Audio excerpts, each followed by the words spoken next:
pagi dan salam sejahtera bagi kita semua. Yang terhormat Ibu Yoko Tani, SHMH, selaku dosen mata kuliah Ilmu Negara, serta teman-teman seperjuangan yang saya banggakan. Perkenalkan, saya Faidatul Hikmah dari kelas 1C Hukum dengan NIM 40121111053. Pada kesempatan kali ini, saya akan menjelaskan mengenai materi susunan negara dan sistem pemerintahan. Baiklah, untuk pembahasan materi lebih lengkapnya, silakan simak video berikut ini ya. Terima kasih. Materi pertama yaitu mengenai susunan negara. Apa yang dimaksud dengan susunan negara? Nah, susunan negara adalah bentuk-bentuk negara yang dilihat dari segi susunannya. Nah, susunan negara ini menyatakan struktur organisasi dan fungsi pemerintahan dengan tidak menyinggung struktur daerah maupun bangsa. Nah, jadi istilah susunan negara itu ditujukan untuk menyatakan apakah negara ini merupakan negara kesatuan, negara federasi, atau negara konfederasi. Nah, jadi susunan negara itu ada 3 macam. Yang pertama adalah negara kesatuan, yang kedua adalah negara federasi, dan yang ketiga adalah negara konfederasi. Pertama yaitu negara kesatuan atau yang sering kita sebut dengan Unitary State atau ENH. Nah, negara kesatuan adalah suatu negara yang merdeka dan berdaulat di mana seluruh negara yang berkuasa hanyalah satu pemerintah, yaitu pemerintah pusat. Nah, pendapat C.F. Strong yang dikutip Miriam Budiarjo menyatakan bahwa ciri mutlak yang melekat pada negara kesatuan ialah pertama, adanya supremasi dari Dewan Perwakilan Rakyat Pusat, kedua, tidak adanya badan-badan lain yang berdaulat. Negara kesatuan dapat dibedakan dalam 2 bentuk, yaitu pertama, negara kesatuan dengan sistem sentralisasi, dan yang kedua adalah negara kesatuan dengan sistem desentralisasi. Nah, dalam negara kesatuan dengan sistem sentralisasi, segala sesuatu dalam negara langsung diatur dan diurus oleh pemerintah pusat dan daerah-daerah hanya tinggal melaksanakan segala apa yang telah diinstruksikan oleh pemerintah pusat. Sedangkan dalam negara kesatuan dengan sistem desentralisasi, kepada daerah-daerah yang diberikan kesempatan dan kekuasaan untuk mengatur dan mengurus rumah tangganya sendiri atau yang dinamakan dengan daerah otonom. Jadi, dengan demikian dapat dipahami bahwa di dalam negara kesatuan, pemerintah pusat menjalankan kedaulatan tertinggi negara. Agar tidak sewenang-wenang, aktivitas pemerintah pusat diawasi dan dibatasi oleh undang-undang. Konsekuensi logis dari posisinya sebagai penyelenggara kedaulatan negara, maka unit-unit pemerintahan yang dibentuk dan berada di bawah pemerintah pusat harus tunduk kepada pemerintah pusat. Nah, menurut Fred East Juara, negara kesatuan adalah bentuk kenegaraan yang paling kokoh jika dibandingkan dengan federal atau konfederasi. Nah, dalam negara kesatuan terdapat persatuan maupun kesatuan. Dilihat dari segi susunan negara kesatuan, maka negara kesatuan bukan negara tersusun dari beberapa negara, melainkan negara tunggal. Menurut catatan Bank Dunia atau World Bank, dari 116 negara yang termasuk ke dalam negara berkembang yang menjalankan desentralisasi, 106 negara diantaranya memiliki bentuk negara kesatuan. Nah, contoh negara kesatuan adalah Indonesia, yaitu Negara Republik Indonesia, dan jelas terdapat dalam Undang-Undang 1945 Pasal 1 yang menyatakan bahwa negara Indonesia adalah negara kesatuan yang berbentuk republik. Yang kedua adalah negara federal atau yang dikenal dengan sebutan Federal State atau Bundesstaat. Nah, negara serikat atau negara federal adalah suatu negara yang terdiri atas beberapa negara bagian. Tetapi setiap negara bagian tersebut tidak berdaulat. Yang berdaulat adalah gabungan negara-negara bagian itu. Nah, negara-negara bagian mempunyai kekuasaan untuk membuat dan memiliki undang-undang dasar tersendiri. kepala negara tersendiri, parlemen sendiri, dan kabinet sendiri. Sementara untuk angkatan perang, hubungan luar negeri, keuangan, dan moneter lazimnya berada sebagai kekuasaan pemerintah federal. Nah, dalam bentuk negara serikat, setiap negara bagian bebas untuk melakukan tindakan ke dalam internal tidak bertentangan dengan Undang-Undang Dasar Federal.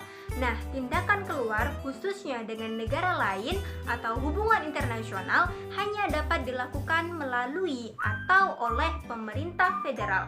Jadi, untuk hubungan luar negeri, negara-negara bagian tidak mempunyai kewenangan. Menurut RK Nenburg, sebagaimana dikutip oleh Miriam Budiarjo, terdapat perbedaan antara bentuk negara kesatuan dengan bentuk negara federal, yakni 1. Negara bagian dalam suatu federal memiliki pouvoir konstituan, yakni wewenang membentuk undang-undang dasar sendiri serta wewenang mengatur bentuk organisasi sendiri dalam rangka batas-batas konstitusi negara federal.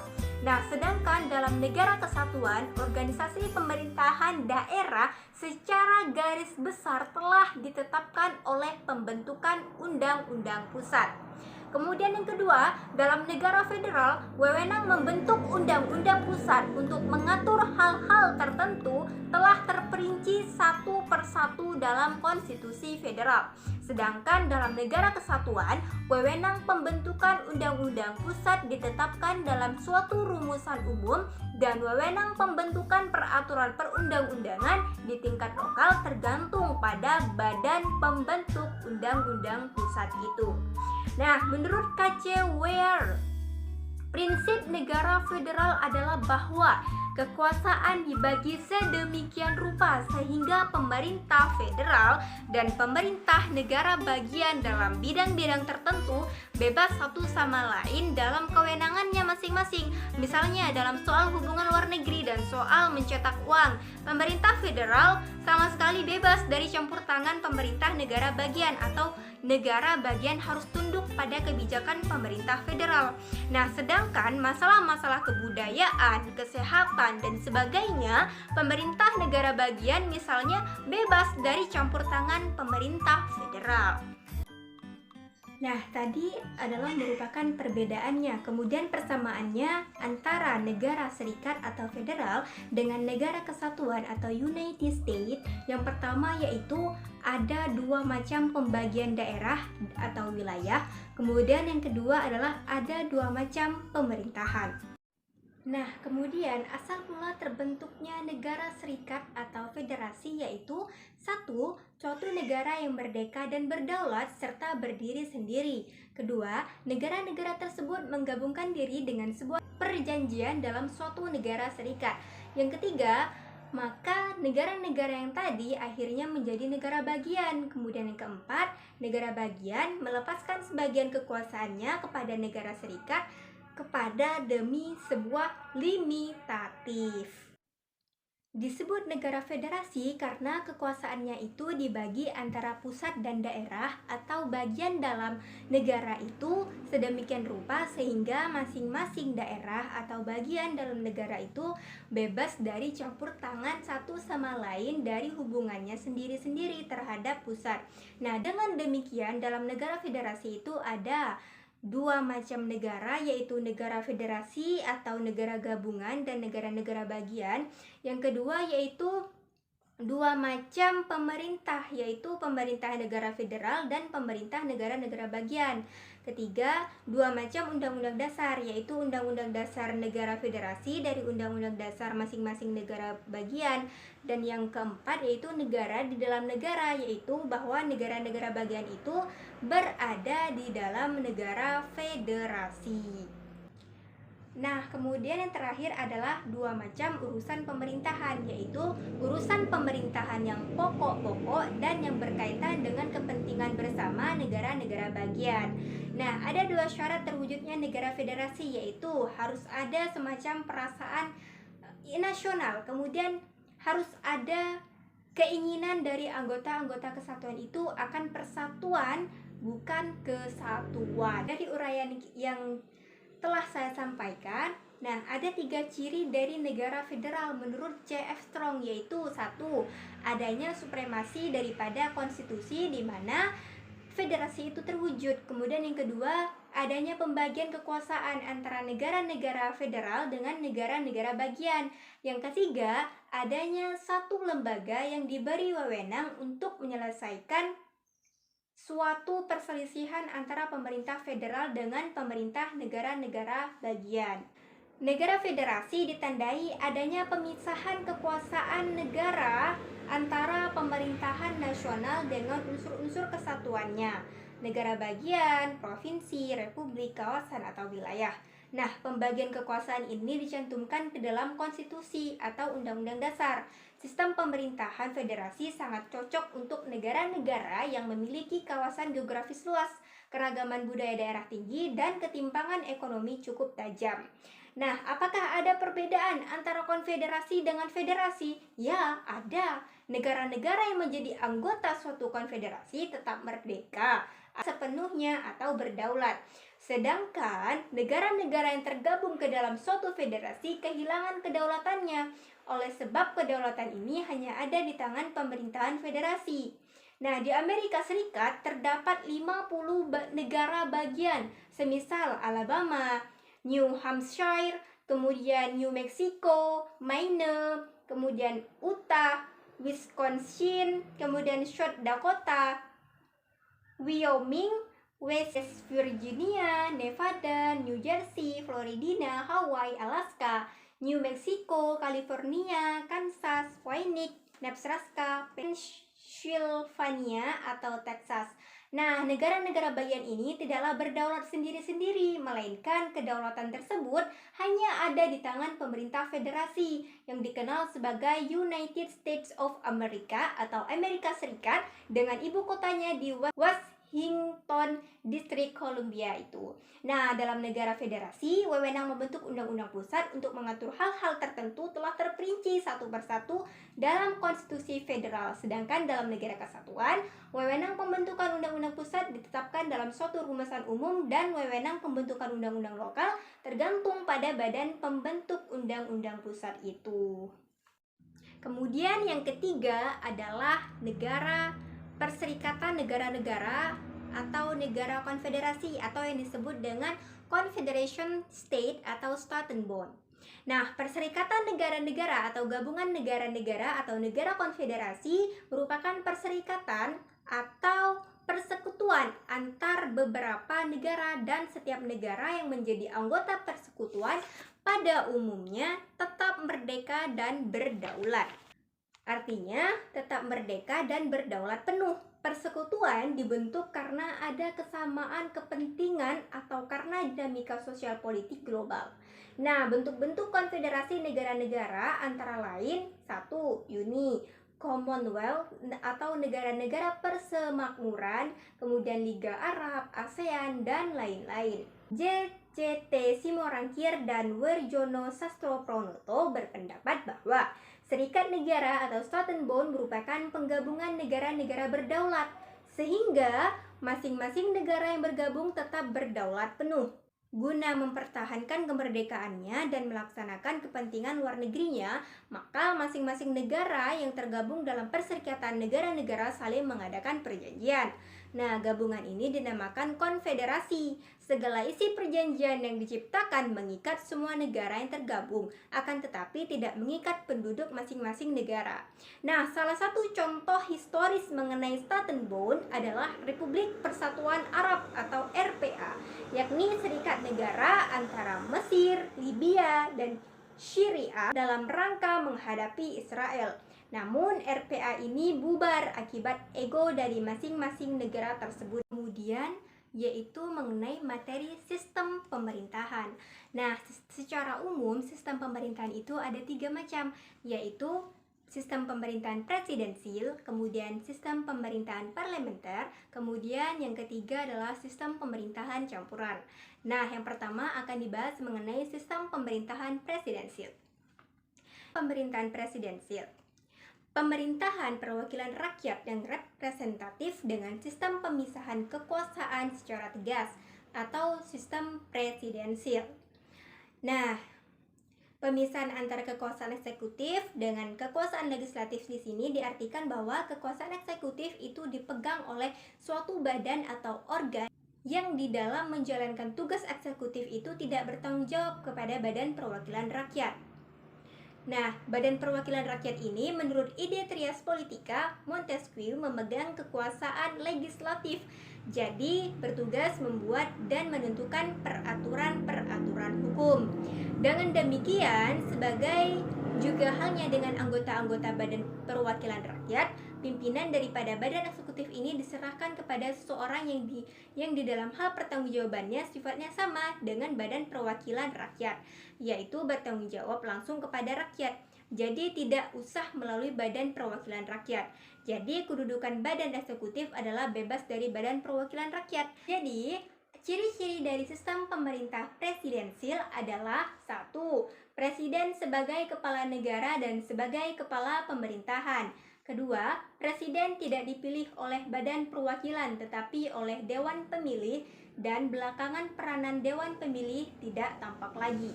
Yang ketiga, presiden bukan merupakan bagian dari lembaga legislatif. Yang keempat, presiden tidak dapat dijatuhkan oleh badan legislatif kecuali melalui dakwaan yang biasanya jarang terjadi. Yang kelima, presiden tidak dapat membubarkan badan legislatif untuk kemudian memerintahkan pemilu baru. Yang keenam, biasanya presiden dan lembaga legislatif dipilih untuk suatu jangka waktu jabatan yang pasti. Nah, kemudian menurut S.L. Whitman dan J.J. Weiss ada 4 ciri dan syarat sistem pemerintahan presidensil, yaitu 1. Berdasarkan atas prinsip-prinsip pemisahan kekuasaan. Yang kedua, eksekutif tidak mempunyai kekuasaan untuk membubarkan parlemen dan juga tidak mesti berhenti sewaktu kehilangan dukungan dari mayoritas anggota parlemen. Yang ketiga, tidak ada tanggung jawab yang timbal balik antara presiden dan kabinetnya karena seluruh tanggung jawab tertuju pada presiden sebagai kepala pemerintahan. Nah, yang keempat, presiden dipilih langsung oleh para pemilih. Nah, jadi secara umum sistem pemerintahan presidensil memiliki 3 macam kelebihan. Pertama, stabilitas eksekutif yang didasarkan pada masa jabatan presiden. Hal ini berbeda dengan sistem pemerintahan parlementer di mana posisi eksekutif sangat tergantung pada dukungan parlemen. Nah, ketergantungan kabinet pada mosi legislatif menjadikan instabilitas kabinet sebagai satu ciri utama dari sistem parlementer. Sedangkan dalam sistem presidensil, kabinet tidak tergantung pada mosi legislatif sehingga tidak dapat dijatuhkan setiap saat. Kemudian yang kedua adalah pemilihan kepala pemerintahan oleh rakyat dapat dipandang lebih demokratis dari pemilihan tidak langsung. Nah, yang ketiga adalah pemisahan kekuasaan, berarti pemerintahan yang dibatasi perlindungan kebebasan individu atas tirani pemerintah. Dan yang kedua adalah sistem pemerintahan parlementer. Nah, pemerintahan perwakilan rakyat yang representatif dengan sistem pemisahan kekuasaan. Tetapi di antara badan-badan yang diserahi kekuasaan itu, terutama antara badan legislatif dengan badan eksekutif, ada hubungan yang bersifat timbal balik, dapat saling mempengaruhi atau sistem parlementer. Nah, kalau kita perhatikan sel-sel parlementer ini lebih jauh lagi, kita akan mendapatkan di dalam inti sel-sel parlementer ini 2 segi, yaitu segi positifnya, yaitu para menteri harus diangkat oleh atau sesuai dengan mayoritas dalam Badan Perwakilan Rakyat. Yang kedua, segi negatif, yaitu para menteri harus mengundurkan diri bila kebijaksanaannya tidak dapat diterima atau disetujui atau didukung oleh mayoritas Badan Perwakilan Rakyat. Alan R. Ball menamakan sistem pemerintahan parlementer itu dengan sebutan The Parliamentary Types of Government dengan ciri-ciri sebagai berikut. 1. Kepala negara hanya mempunyai kekuasaan nominal. Hal ini berarti bahwa kepala negara hanya merupakan lambang atau simbol yang hanya mempunyai tugas-tugas yang bersifat formal sehingga pengaruh politik terhadap kehidupan negara sangat kecil. Yang kedua, pemegang kekuasaan eksekutif yang sebenarnya atau nyata adalah Perdana Menteri bersama kabinetnya yang dibentuk melalui lembaga legislatif atau parlemen. Dengan demikian, kabinet sebagai pemegang kekuasaan eksekutif real harus bertanggung jawab kepada badan legislatif atau parlemen dan harus meletakkan jabatannya bila parlemen tidak mendukungnya. Kemudian yang ketiga adalah badan legislatif dipilih untuk bermacam-macam periode yang saat pemilihannya ditetapkan oleh kepala negara atas saran dari Perdana Menteri. Berbeda dengan Alan Erbel, C.F. Strong menamakan sistem pemerintahan parlementer itu dengan istilah The Parliamentary Executive, yang ciri-cirinya yaitu anggota kabinet adalah anggota parlemen. Kemudian anggota kabinet harus mempunyai pandangan politik yang sama dengan parlemen. Yang ketiga, adanya politik berencana untuk dapat mewujudkan programnya. Yang keempat, Perdana Menteri dan kabinetnya harus bertanggung jawab kepada badan legislatif atau pemerintah atau parlemen. Yang kelima, para menteri mempunyai kedudukan di bawah Perdana Menteri. Nah, menurut S.L. Whitman dan J.J. Weiss ada 4 ciri dan syarat sistem pemerintahan parlementer, yaitu berdasarkan atas prinsip pembagian kekuasaan, kemudian pihak eksekutif boleh membubarkan parlemen atau dia sendiri yang mesti meletakkan jabatan bersama-sama kabinetnya di saat kebijaksanaannya tidak lagi dapat diterima oleh kebanyakan suara para anggota parlemen. Kemudian yang ketiga, terjadi pertanggungjawaban bersama atau timbal balik antara Perdana Menteri dan kabinetnya. Yang keempat, yaitu eksekutif, baik Perdana Menteri maupun menteri-menterinya, terpilih sebagai kepala pemerintahan sesuai dengan dukungan mayoritas parlemen. Sedangkan menurut Ahmad Sanusi, ciri-ciri sistem pemerintahan parlementer yaitu kedudukan kepala negara tidak dapat diganggu-gugat. Kemudian kabinet yang dipimpin oleh Perdana Menteri bertanggung jawab kepada parlemen. Ketiga, susunan, personalia, dan program kabinet didasarkan atas suara terbanyak di parlemen. Kemudian masa jabatan kabinet tidak ditentukan dengan tetap atau pasti berapa lamanya. Kemudian kabinet dapat dijatuhkan pada setiap waktu oleh parlemen. Sebaliknya, parlemen dapat dibubarkan oleh pemerintah. Adapun kelebihan dan kekurangan dari sistem parlementer itu terdiri dari beberapa macam. Nah, kekurangan sistem parlementer ini sedikitnya ada 3 macam. Yang pertama, kalau dalam sistem presidensial dipandang identik dengan stabilitas eksekutif yang didasarkan pada masa jabatan yang pasti. Di dalam sistem parlementer sering diidentikan dengan instabilitas eksekutif karena adanya ketergantungan kabinet pada mosi tidak percaya legislatif. Kemudian, yang kedua adalah pemilihan kepala eksekutif tidak dilakukan langsung oleh rakyat tetapi oleh partai politik. Meskipun dalam praktiknya banyak sistem parlementer menentukan fungsi yang sejajar dengan pemilihan Perdana Menteri oleh rakyat. Hal ini terutama terjadi dalam sistem 2 partai di mana pilihan terdapat partai yang berkuasa juga berarti pilihan terdapat pemimpin partai itu untuk menjadi Perdana Menteri. Kemudian yang ketiga, tidak adanya pemisahan secara tegas antara legislatif dan eksekutif. Hal ini dipandang dapat membahayakan kebebasan individu. Nah, selain adanya beberapa kelemahan, sistem parlementer juga memiliki beberapa kelebihan dibanding dengan sistem presidensial. Kelebihannya yaitu pertama, apabila dalam sistem presidensial selalu ada ancaman kemandegan hubungan antara eksekutif dan legislatif, maka dalam sistem parlementer ancaman itu selalu menemukan jalan keluarnya karena parlemen dapat membuat mosi terhadap eksekutif. Kemudian yang kedua, sistem parlementer dipandang lebih fleksibel karena tidak ada pembatasan masa jabatan yang pasti. Yang ketiga, lebih demokratis karena kabinet yang dibentuk adalah koalisi dari berbagai partai yang ada di parlemen. Jadi, dapat disimpulkan bahwa perbedaan mendasar antara sistem parlementer dengan sistem presidensial terletak pada status dan kewenangan kepala pemerintahan dan hubungannya dengan parlemen. Dalam sistem parlementer, kepala pemerintahan adalah Perdana Menteri dan kepala negara disebut presiden atau raja atau ratu.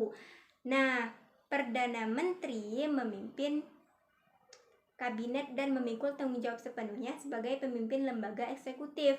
Sedangkan dalam sistem presidensial, kepala pemerintahan adalah presiden yang sekaligus merupakan kepala negara. Presiden dipilih oleh rakyat, baik langsung maupun tidak langsung. Presiden memegang kendali pemerintahan. Jadi, dalam sistem presidensil, kedudukan presiden dan parlemen adalah sama kuat. Yang ketiga yaitu sistem pemerintahan campuran. Nah, sistem campuran pada hakikatnya merupakan bentuk variasi dari sistem pemerintahan parlementer dan sistem pemerintahan presidensil. Nah, hal ini disebabkan situasi dan kondisi yang berbeda sehingga melahirkan bentuk-bentuk semuanya. Nah, apabila dilihat dari kedua sistem pemerintahan antara parlementer dan presidensil, nah sistem pemerintahan kuasi bukan merupakan bentuk sebenarnya. Dalam sistem ini dikenal bentuk campuran parlementer dan campuran presidensil. Nah, pada sistem pemerintahan campuran presidensil itu lebih menonjolkan ciri atau unsur dari sistem presidensilnya dibanding sistem parlementer. Begitupun sebaliknya, sistem campuran parlementer itu lebih menonjolkan ciri atau unsur sistem parlementernya. Sistem pemerintahan campuran ini merupakan kombinasi atau campuran dari sistem pemerintahan presidensil dan parlementer, ditandai dengan adanya presiden sebagai kepala negara dan perdana menteri sebagai kepala pemerintahan. Nah, contoh negara yang menggunakan sistem pemerintahan campuran yaitu Perancis. Demikianlah yang dapat saya sampaikan, kurang lebihnya mohon maaf. Semoga materi yang telah saya sampaikan bermanfaat bagi kita semua.